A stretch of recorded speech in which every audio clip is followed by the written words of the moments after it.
Welcome to the Starfleet Leadership Academy, a Star Trek podcast told through the lens of leadership development. And now, here's your host, Jeff Akin. Welcome, and thank you for joining us as we dive into the 6th episode of the first season of Voyager, The Cloud. We start off with Janeway's personal log. Personal log, stardate 48546.2. Our journey home is several weeks old now, and I have begun to notice in my crew and in myself a subtle change as the reality of our situation settles in. She's describing what so many leaders experience at some point. How do you develop strong, meaningful relationships with your staff or teams, but still maintain a professional distance? At the Academy, we are taught that a captain is expected to maintain a certain distance. Dr. Anna Corbo-Crahan of the Center for Applied Philosophy and Public Ethics at the University of Melbourne defines professional distance as the space a professional must keep between their professional relationship with another and any other relationship they have with that person. It seems to make sense, right? But also it's pretty ambiguous. Like, how much space? Should it be all business all the time? She doesn't define it any more than that you should be able to use your judgment, really. She doesn't define it anymore so that you're able to use your professional judgment. She does provide some meaningful context, though. The leaders should be able to fulfill their professional obligations and be seen to do so in an impartial and non-exploitive manner. What's key here is that she emphasizes not only the function of getting things done, but also the appearance of getting things done. So why is the way that people see us fulfilling our obligations important? Well, perception is reality. Or is it 9/10 of the law or something like that? There's real life risk to getting too personal with your teams. Allegations of favoritism can have impacts on your job, can lead to further allegations such as discrimination or even harassment. Beyond that, relationships that are too close and personal for the professional space can negatively impact your decision-making. It can lead to a less inclusive work culture because there will be people that are in, the ones you like, and those that are out. To the earlier point, even if you manage these relationships well and you're aware of the impacts to your judgment and decision-making, the relationships can lead to perceptions that can lead to allegations that can result in real impacts to you and your teams. I know it's not nearly as devastating as claims of discrimination, but I had an experience many years ago that demonstrated the power of perception when it comes to relationships at work. I had just started managing a program within a very large organization. There were about 100 people that were working in this program, a smaller part of a much larger organization. And I didn't know until I started there, but one of the employees was my nephew's grandmother. There's no marriage in this relationship, so she and I weren't related, but we had my nephews in common. I'm pretty social, and I believe in connecting with the people I work with, so I would visit with everybody during work. I mean, well, there's an entirely separate topic in there about managers basically just interrupting real work, but we'll save that for another episode. But I would talk with everyone about their families, their dogs, whatever they were excited to talk about, or would at least tolerate me interrupting their work to talk about. Well, she and I would tend to talk about my nephews. At the time, they were hovering around like the 7 or 8-year-old mark, so there's a lot of really fun stuff for us to talk about. Well, one day, I get a call from HR. Hey, Ron calling. That phone call you always look forward to. Well, a team member had complained to them about the personal relationship I had and how I was showing favoritism towards my nephew's grandmother. I was shocked to hear this. I was very careful about my relationship with this person. And in fact, there was even another manager in between us, so she didn't even report directly to me. I couldn't have imagined having done anything wrong. There's a quote somewhere out there, and I'd really love if somebody out there could remind me of who said it at Jeff T. Akin on all the social media. But the quote says, "In every pile of manure, there's a diamond. The question is, how much do you want to dig through to find it?" Basically, there's always good in the bad. You just have to work to find it. In this case, I wanted to find it. That diamond was some tough feedback. Regardless of how I behaved, there was a perception that this person received special treatment due to our personal relationship. So outside of work, she and I spoke and agreed to leave our personal relationship out of the office. I was fortunate in that the person that made the complaint came to me to address the situation personally after they went to HR. But I still really, to this day, I really appreciate the fact that they came and addressed that with me. The conversation helped me understand the impact and the amplified impact, really, of my relationships and interactions with people at work. I think that even with Dr. Crean's take on professional distance, there's room for situational adjustments. Not every relationship with every person in every workplace is going to be the same. As we review more of The Next Generation, for example, we will see Picard follow pretty much exactly what Janeway referenced in her quote about the Academy. But he is in a very different situation than Janeway is. Voyager's alone. There is no Starfleet command. There are no internship transfers or anything like that happening. Just there are less than 150 people on this ship, and that's pretty much how it's going to be. So how does that change the situation? I mean, does that mean that Janeway should just let her defenses down, be all buddy-buddy with all the crew? Well, that's exactly the question she's asking herself. They've been in the Delta Quadrant now for a couple weeks, and life is settling into normal, at least until the next normal comes along. But she's actively examining her leadership style and her approach to meet the needs of her team in the situation. Multi-dimensional leadership. It's what it's all about. Slight spoiler alert, she sort of answers the question at the end of the episode, so more to come. After all of that, she says, Maybe more than ever now, they need me to be larger than life. This is such a strong, powerful, and really profound statement. I mean, like it or not, there's often a sort of celebrity associated with being a leader. I'm not going to spend a lot of time on this one because I think other episodes of Star Trek convey this better. I'm a role model. But just consider this. Have you ever been on an email thread where people that should be hearing what you have to say just don't seem to be? I generally think of email threads with our IT department on this one. Well, eventually you just need things to move forward. So you CC your manager or an executive that is connected to the project, and then suddenly the thing you needed just happens. Weird, right? More on that concept in the future and a bit more here in the episode. But the reality is a leader's position, but also even their name carries weight with it. People stop and they notice when you're there. I've talked in past episodes about Gemba walks. The part of that I haven't brought up is where the people that do the work every day feel more connected to their work, and they often have more of a feeling of importance just because you were there, actively observing them work and engaging with them. Leaders matter, and when they are present, people feel it. Wow. Look, we're just 73 seconds into this Voyager episode, and we've already got all this great stuff.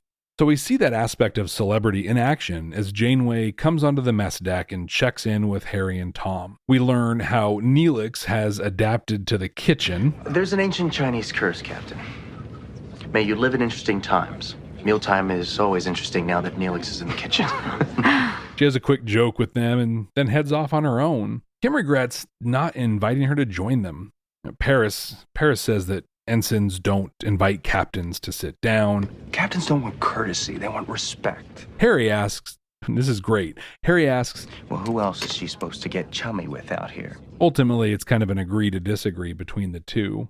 We learn more about Janeway's super healthy relationship with coffee as Neelix answers the age-old question. What happened to the drapes at the Max near Bayside High? A questionable costuming theme here. Well, Janeway gets called to the bridge, and they've discovered a nebula.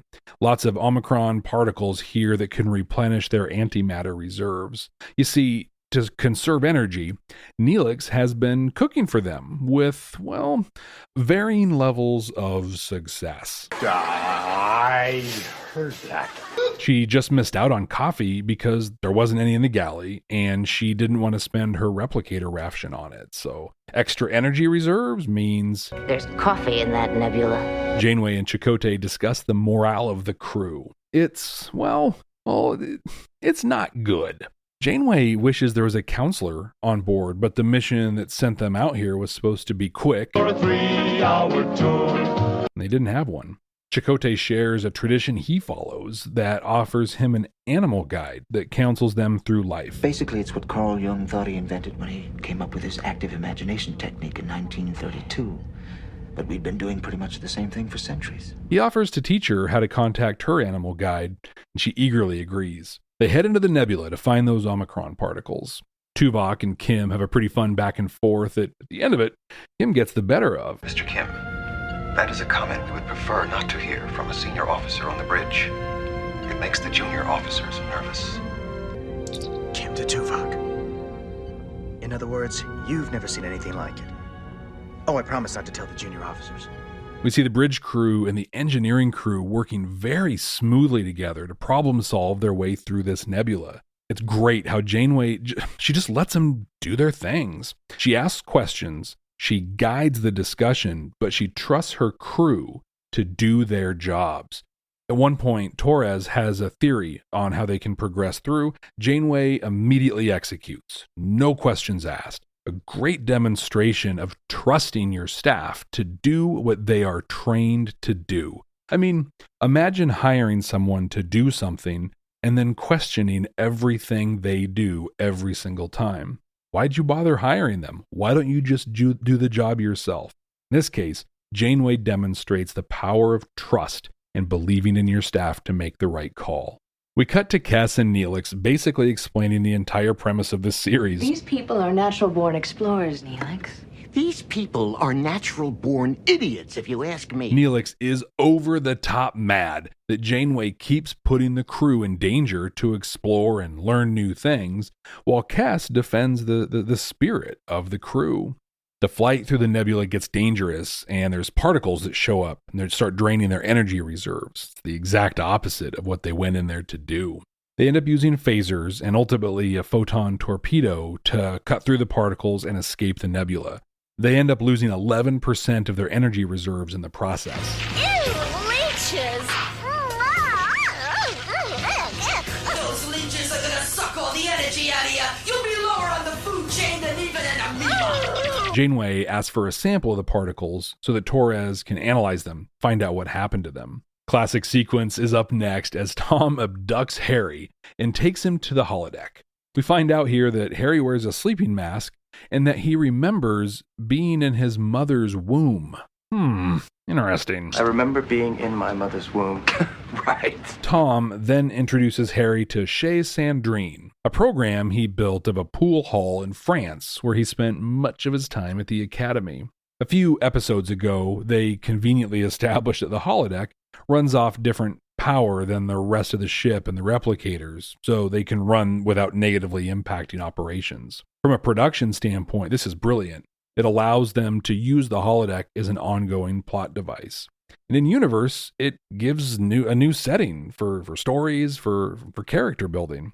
Tom and Harry spend a lot of time here bonding. Some really fun stuff. In fact, one of my favorite Star Trek tropes happens here. They're just hanging out, having fun. A few minutes ago, Harry was asleep. But you know what they decide to wear? Their uniforms. Those things must be super comfortable. While they play, Torres gets to work. She takes the samples of the particles to the doctor, and they work together to figure it out. Doctor starts speculating what he could do if he were able to reprogram himself. He also shares Neelix's feelings about exploring everything around instead of just heading home. What were we doing in a nebula? No, wait, don't tell me. We were investigating. That's all we do around here. Why pretend we're going home at all? All we're going to do is investigate every cubic millimeter of this quadrant, aren't we? We cut to Chakotay and Janeway. He's going to help her meet her animal guide. Hey, did you know we're in the spirit world? It's been well documented that the production and writing teams on Voyager were given a lot of incorrect and ultimately hurtful information about indigenous cultures by the consultant that they had hired. This guy claimed to be an indigenous person, but was actually Eastern European. So instead of talking about what exactly it is they go through here, I'm going to talk about what is behind the gesture, what Chakotay's intent is. Chakotay is sharing something deeply personal with Janeway, giving something of his authentic self. This is a really generous moment where the two people on the ship that must maintain some level of separation from everyone else, and even each other to a point, are able to come closer together through the sharing and acceptance of something deeply personal from one to another. Torres interrupts to share the findings that she and the doctor have come to. Turns out the nebula isn't a nebula at all. It's a massive life form. It's alive! That Voyager likely seriously damaged when they used weapons to escape it. The doctor has a lot of thoughts on this, but he doesn't quite have the social graces to know when and how to share those thoughts. So Janeway mutes him, just mutes him. At this point in the series, she still sees the doctor as a tool, as part of the ship. We, the audience, are beginning to connect with him as a character, with a personality, but she is not. Is this a criticism of her leadership? No, I don't think so. I mean, do you say please and thank you to Siri all the time? Well, frankly, I do. But that's because I've seen Battlestar Galactica, and I'm going to try and stay on the cool guy list before Skynet goes active. And yes, I know what I did there. Either way, it's something to consider in her style. She sees a tool as a tool and treats it as such. I'm sure we'll explore this more in future Voyager episodes. Anyway, they decide they need to go and help this life form heal from the damage they caused. The doctor asks questions that allows Torres to determine the best method to heal it. He already knows the answer, but knows that she does as well. He uses this opportunity to not only help her realize that she knows it, but also to highlight her skill and knowledge in front of her superior officers. Smooth move by the doctor here. Janeway begins handing out assignments. What's notable here is that she matches crew with the tasks, strength-based. More of Neelix being upset about how Voyager conducts its business. He heads straight into Janeway's office to air his grievances. She shuts him right down. Is that final? Dismissed. That's a Starfleet expression for get out. You know, in hindsight, these bits with Neelix, I think they're really important. As a viewer back in the mid-90s, you'd likely be asking a lot of the same questions he is. If it's so important to get back to the Alpha Quadrant, why don't they just set course and fly? Now shut up and drive. This was a good opportunity for fans to be acknowledged, but also for Voyager to establish what it's going to be about. They're going to head home, but they'll return home knowing much more about the Delta Quadrant. Things do not go smoothly for them as they attempt to heal the nebula. It reacts badly as they near the injury site, and Janeway just doesn't know how to proceed, so she asks for suggestions. They end up coming up with a plan, and this will allow them to drift along to the injury site. In the middle of all this, Neelix shows up on the bridge with hors d'oeuvres. Pretty funny to see. They happen to be at red alert at the time. You see, Neelix has appointed himself as the morale officer. Given the discussion that Janeway and Chakotay had earlier in the episode, this could be a good thing. But it is Neelix, so we'll see. We'll see what happens. Torres and the doctor come up with a new plan to heal the injury. They're basically going to stitch it up and it'll be all good. The crew have some questions about it, so Janeway grabs an opportunity to both connect with her team and to teach them. Tom mentions that he always had a dog growing up. Janeway also has a dog and uses their shared experience to draw an analogy. I like dogs too. When I had to clean out a cut on my dog's leg, I needed to create a little diversion first to take her mind off it. This is a great approach to get someone on board with a plan. Find a common point of reference you'll both understand and paint an analogy with it. By describing the situation in more familiar and comfortable terms, it'll make more sense. Happens very quickly here, but she's able to get him on board and help him successfully execute the plan. They're successful, even though the total energy loss is about 20%. So they're headed 14 light years off course to a planet they can mine for a refill. In the turbo lift, Harry Kim invites Janeway to Sandrine's, and she accepts. The crew snaps to attention as soon as she walks in, but she just waves them off. She jokes with people. She's being really personable, and people aren't entirely sure how to take it. Torres is just absolutely awesome here. And if you know what happens with her and a certain lieutenant in the future of Voyager, this particular line is even cooler. Did you program this guy? Yeah, why? He's a pig, and so are you. Janeway grabs a pool cue, plays a little dumb, and runs the table. A far cry from Picard not playing poker with his team, but again, a very different situation. Episode ends as she smoothly sinks the 8-ball. 8-ball in the side pocket.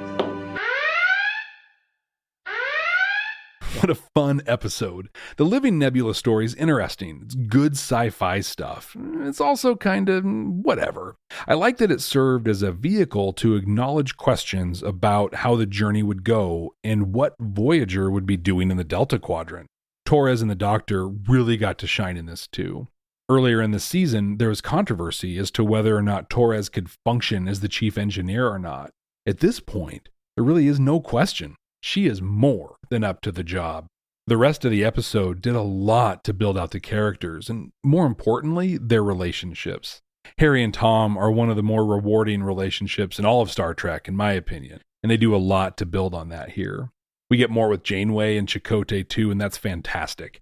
They'll go on to use Sandrines for a few seasons, and they establish a couple fun characters in this episode, like Gaunt Gary, the Gigolo, and Sandrine herself. Honestly, the Animal Guide stuff wasn't great, but it wasn't all that bad either. In this case, it did a lot to build the bond between Janeway and Chakotay. It also demonstrated how open Janeway is to embracing the cultures of others. She eagerly dove in and was genuinely excited to learn. This will be important as Voyager continues to discover new cultures in the Delta Quadrant. A lot of what was built relationship-wise in this episode will go on through the entire series. Fun episode. Command codes verified. Uneasy lies the head that wears the crown. Stark said you wouldn't get that because it's not a Star Wars reference. Oops, wrong universes there. Uneasy lies the head that wears a crown. King Richard IV and Henry IV, Part 2. Very fitting to use a Shakespeare quote to sum up most of the lessons in the Star Trek episode, don't you think? And yes, this is Star Trek, not the other one from the, Leadership is hard. Leadership can be lonely. We're often called upon to make decisions that impact people's lives. Even when you have a team supporting you, the decision and the carrying out of that decision often land right on you, weighs on you. That can be really tough. This episode begins with an internal dialogue that every leader faces at some point. Am I behaving and carrying myself in a right manner? Are my relationships appropriate? Do they need me to be one of them, or do they need something or someone to look up to? The leadership lesson here is not a simple one, and it's not clear. The only piece of it that is clear is the need for situational awareness and the ability to know when a situation has changed. Let's go ahead and play armchair biographer with Janeway here for just a second. There's a reality somewhere out there where Voyager's mission to the Badlands to find Chakotay's Maquis ship was successful. They found them, arrested them, and flew back to Deep Space Nine.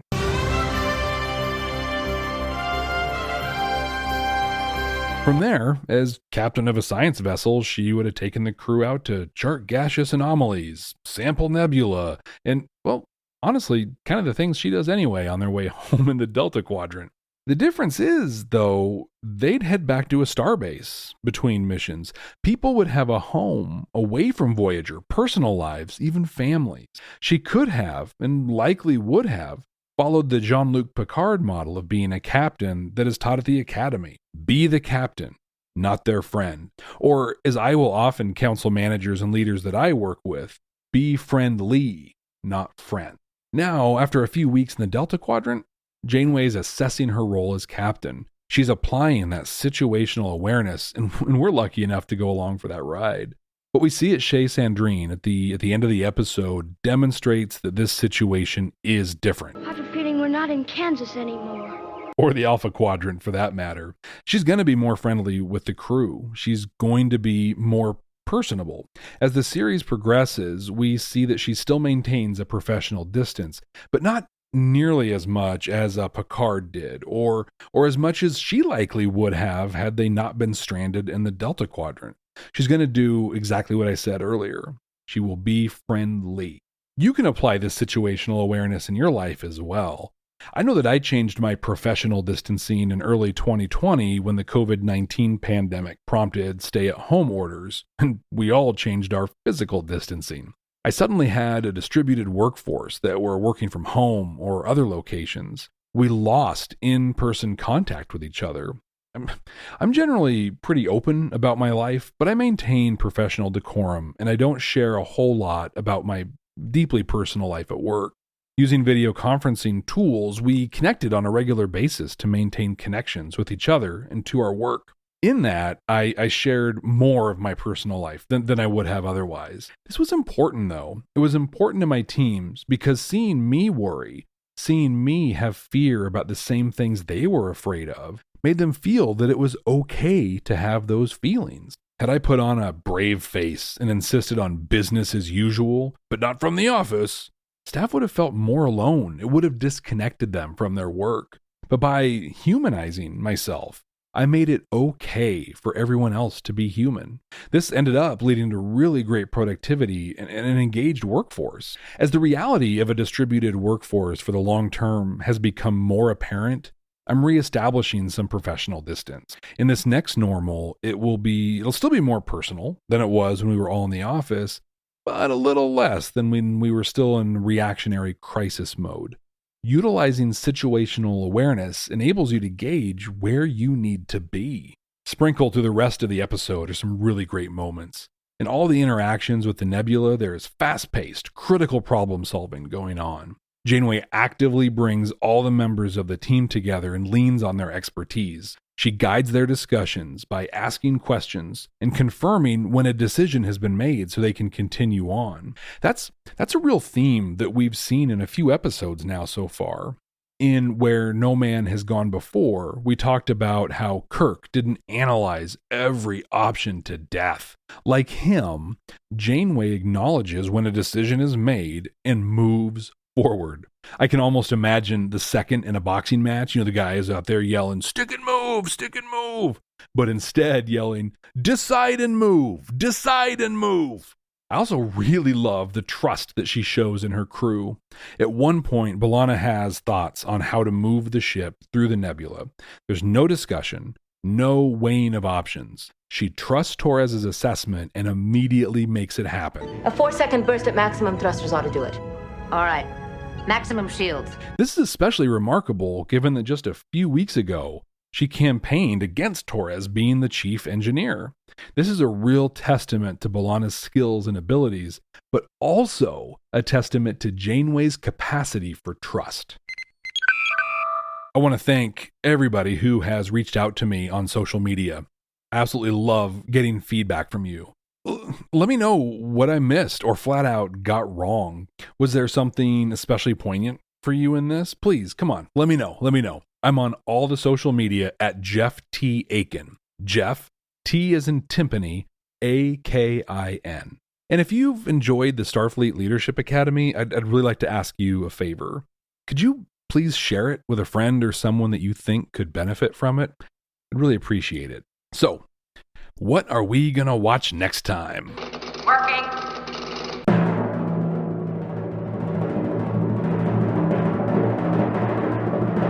Face of the Enemy, Season 6, Episode 14 of The Next Generation.